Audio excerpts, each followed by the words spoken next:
Here's what happens. The sower goes out to sow the seed, and the first part of the seed that he sows falls by the wayside, and the birds get it. Now, I want you to understand the scenario. Here's what's very important for leaders to engage in. To teach the inevitable. It's very important to teach the inevitable. Key for leadership. Leaders must understand birds.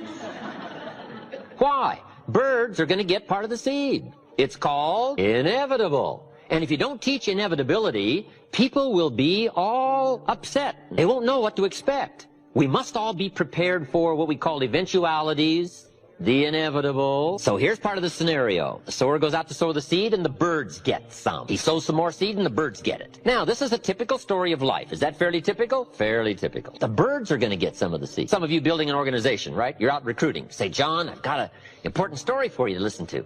Could be the change of your life, earn some extra money, or make it a full-time venture, whatever. But come and take a look. And he says, well, I think I'm ready for something like that. Thursday night, I'll see you, and let's go through it all. You say, wonderful. Comes Thursday night. John isn't there. Hey, where is John? The birds. The birds. The birds.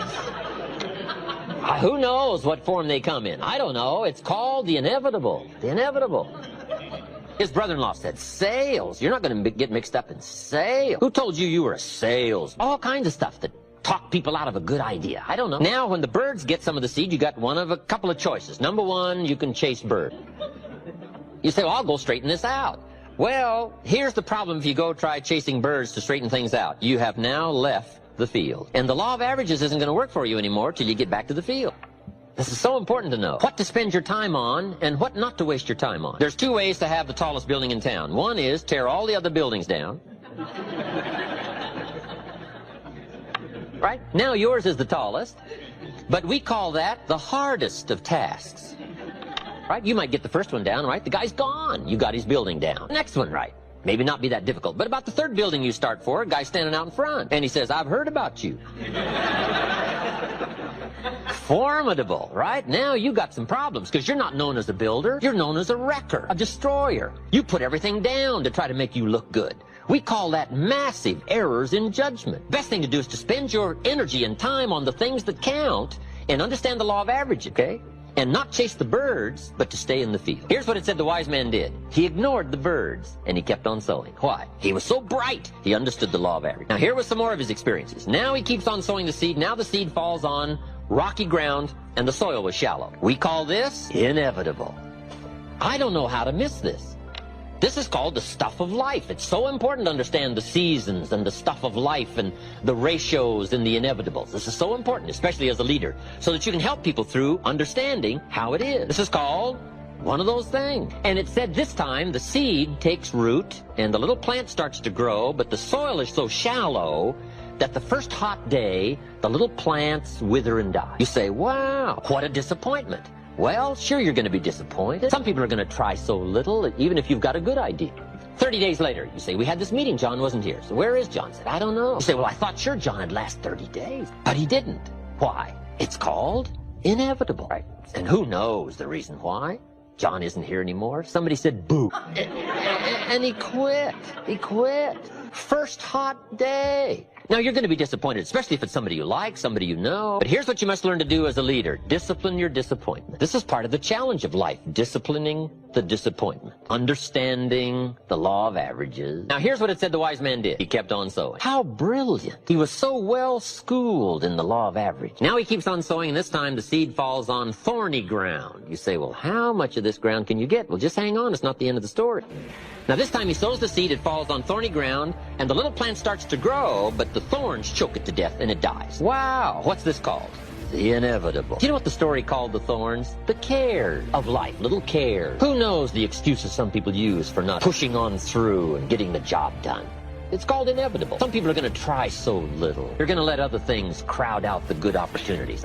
And who knows why? I don't know why. I'm an amateur on this stuff. The key is to take the inevitable and take the obvious. Right? Everybody should take obvious one, obvious two. Right? Study the obvious and not let it unduly disturb you, and learn to manage the obvious so you can get on with the more important things in life. Who knows? I called John up. I said, John, where were you last night? We had this meeting. John says, well, I can't make every meeting. I say, why not? John says, well, I got a lot of other things I got to do. I say, what are they? You won't believe the list John gave me. The backyard fence was sagging, and the dogs were about to get loose. You just can't let your dogs run loose. I said, okay, John. John says the screen door came off the hinge, and you just can't let things fall apart. You got to take time and keep things fixed up. Okay, John. Some extra trash had piled up in the garage. You just can't let mountains of trash take over. You got to take care of your trash. I said, okay, John. On the phone, I can hear the thorns going.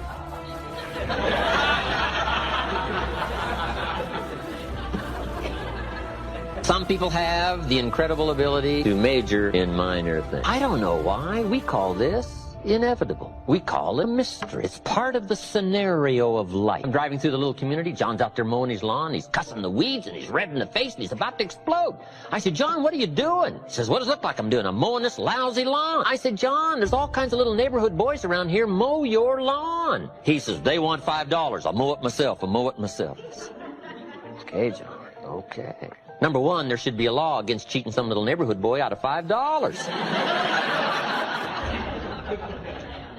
Now, why the scenario? The scenario of the story of the sower is to prepare us for the inevitable called the law of averages. Now here's what it says. The sower kept on sowing. He was so bright, evidently he'd been schooled in these numbers of about how many are going to let the birds, and about how many the hot weather's going to take, and about how many are going to let little things cheat him out of big chances. He must have gone through the school because he understood. He kept on sowing. Now here's what it says. The seed falls on good ground. Let me give you a promise as a leader. It always will. Key phrase. If you share a good idea often enough, it'll fall on good people. Why? The law of average. Now, even the good ground had a variety of productivity. It said part of the good ground produced 30%. Wow. And it said part of the good ground produced 60%. Terrific. And it said part of the good ground produced 100%.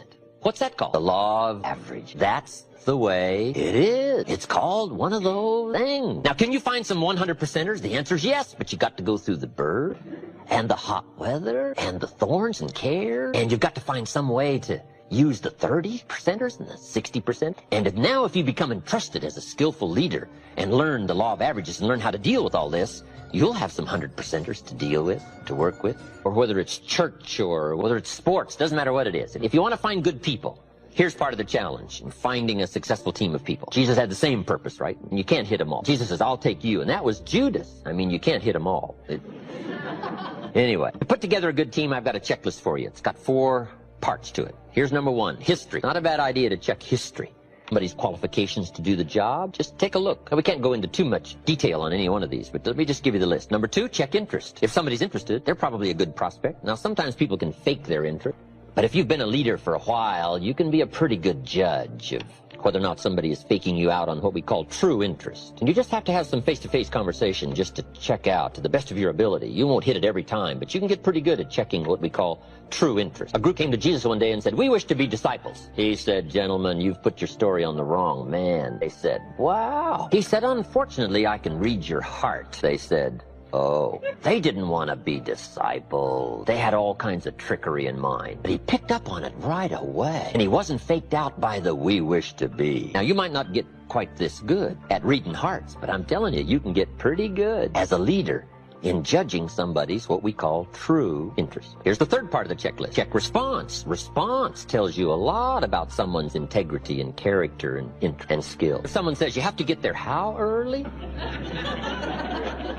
You have to stay how late? The break is only 10 minutes. 2 evenings a week? Saturdays? That give you any clues?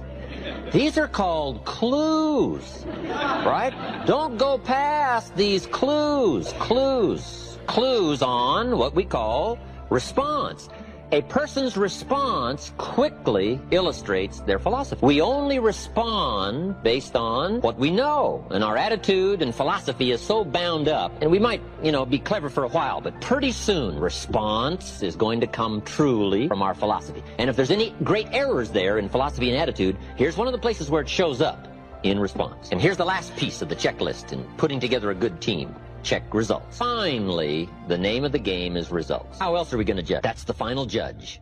Results. It is the name of the game. Results must soon match quality. You might have a nice guy, but finally you got to have results. Nice don't get it.